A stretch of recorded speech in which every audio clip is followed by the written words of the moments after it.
bien, j'espère que vous allez bien. Je suis très heureuse de vous retrouver aujourd'hui pour une vidéo spéciale conseil comment s'habiller à 50-60 ans. J'ai vu que vous étiez assez nombreuses à me suivre et à avoir un âge un peu plus avancé que le mien, et donc je voulais partager un peu mon ressenti, mes conseils. Bon, même si je n'ai pas la science infuse et je n'ai pas cet âge-là, mais j'ai questionné ma maman et j'ai eu des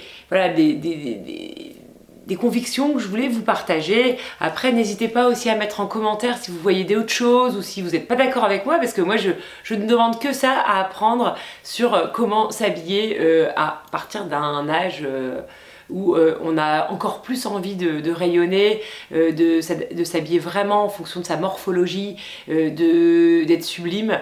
Je pense que à 20 ans c'est moins important en fait finalement les vêtements, puisque voilà, on est jeune, on est fraîche, et puis on s'amuse avec la mode.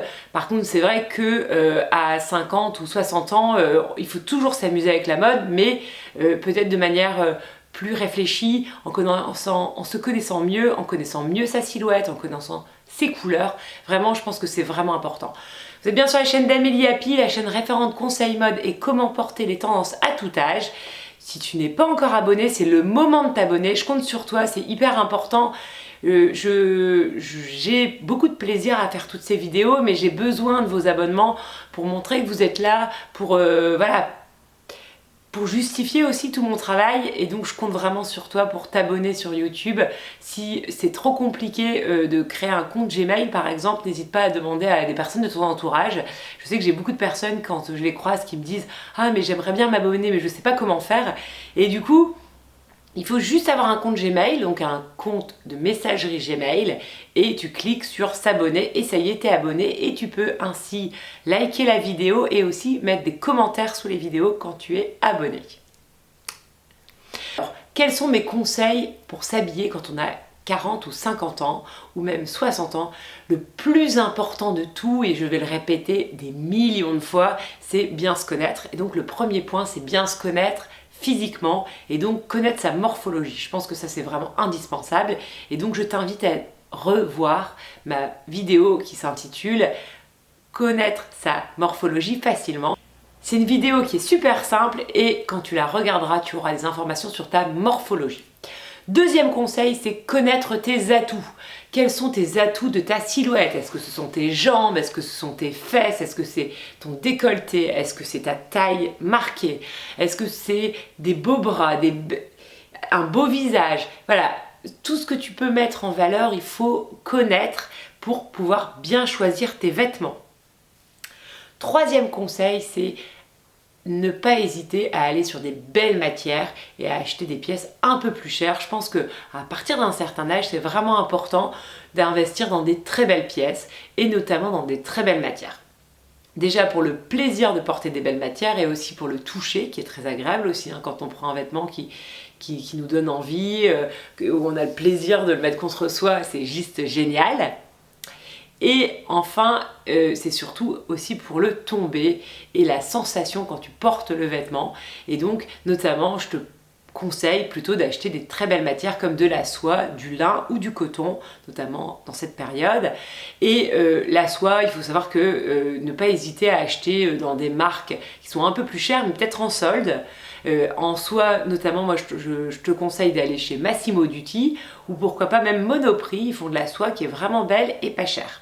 Ensuite, le conseil, c'est connaître ta couleur de prédilection et tes gammes de couleurs qui te vont le mieux. Donc concrètement, est-ce que tu es dans les froids ou dans les chauds? J'ai fait plusieurs vidéos à ce sujet que je t'invite à revoir si tu n'avais pas tout compris. Donc est-ce que tu es plutôt dans les tons froid comme moi par exemple, donc avec du bleu, du rose, des roses pâles, toute la gamme de bleu, ou tu es plutôt dans les chauds où tu dois plutôt porter du jaune, doré, camel, rouge orangé, des beaux rouges mais plutôt qui tirent vers le orange. Voilà, Donc ça c'est extrêmement important, je me rends compte que les femmes qui sont bien habillées, ce sont les femmes qui connaissent déjà leurs couleurs. Et d'ailleurs c'est assez marrant parce que quand on ouvre le dressing, et ben en fait finalement on retrouve quand même toutes ces nuances de couleurs qui vont bien, et en plus il y a une palette de couleurs qui sont plutôt assorties, et donc c'est encore plus facile pour s'habiller au quotidien parce qu'on a toujours la robe qui a une petite veste, on peut facilement assortir ses pièces. Dernier conseil, c'est vraiment avoir les bonnes chaussures aussi, ça c'est extrêmement important parce qu'on peut avoir un très beau look, mais si les chaussures ne sont pas assorties, ce n'est pas facile. Alors le premier conseil que je te donne par rapport aux chaussures, c'est d'avoir une collection de chaussures qui est adéquate à ton style de vie, à ta personnalité, à la façon dont tu aimes vivre. Je t'invite d'ailleurs à regarder mes 2 vidéos sur les chaussures, notamment j'ai fait une vidéo sur mes chaussures plates et mes chaussures basiques. Donc déjà tu peux avoir un aperçu, et ensuite l'important c'est d'avoir aussi des chaussures en fonction de sa gamme de coloris. D'où le conseil précédent.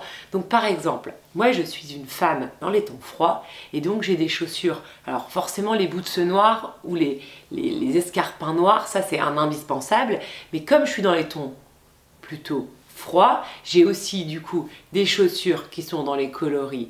J'en ai une paire de bleu marine, j'ai une paire de blanche puisque moi je suis dans les froids, et j'ai notamment aussi une paire de beige. Voilà. Et toi, si tu es dans les coloris chauds, je te conseille d'avoir une paire de noir, bien sûr, pourquoi pas des baskets noires, puisque le bleu te va moins bien, donc achète-toi des baskets noires. Achète des baskets plutôt dans les coloris beige, ou pourquoi pas des chaussures dorées, ou des baskets dorées. Et enfin, tu peux t'acheter le Graal, des boots camel, puisque toi, c'est ta couleur, tu vas forcément avoir des tops dans les coloris camel ou veste camel, donc je trouve que c'est plus facile si tu as au moins une paire de camel. Et de toute façon, dans tous les cas, si tu es dans les tons beige par exemple sur l'ensemble de ta tenue, avec un peu de doré par exemple, et bah, tu mets des boots camel, ça rend toujours très beau. D'ailleurs, n'hésite pas à me mettre en commentaire si tu souhaites que je détaille ce point que je trouve crucial et que j'ai découvert il n'y a pas très longtemps. Et je me suis rendu compte que les femmes qui étaient les mieux habillées avaient justement ces gammes de coloris aussi dans les chaussures, et on retrouve aussi ces coloris. Donc concrètement, moi, je suis dans les froids, et ben, je vais avoir des chaussures blanches, bleues et un peu beige. Et par contre, si tu es dans les chauds, tu peux avoir des chaussures noir, parce que ça c'est quand même la couleur indispensable, mais aussi des chaussures camel, pourquoi pas orangé ou rouge si ça te plaît, et des beiges et des dorés par exemple. Voilà, bah écoute, je te souhaite une très belle journée, j'espère que cette vidéo t'a plu. N'hésite pas à me mettre en commentaire des vidéos que tu as envie de voir à ce sujet. Je t'embrasse et je te souhaite une très belle journée, à bientôt.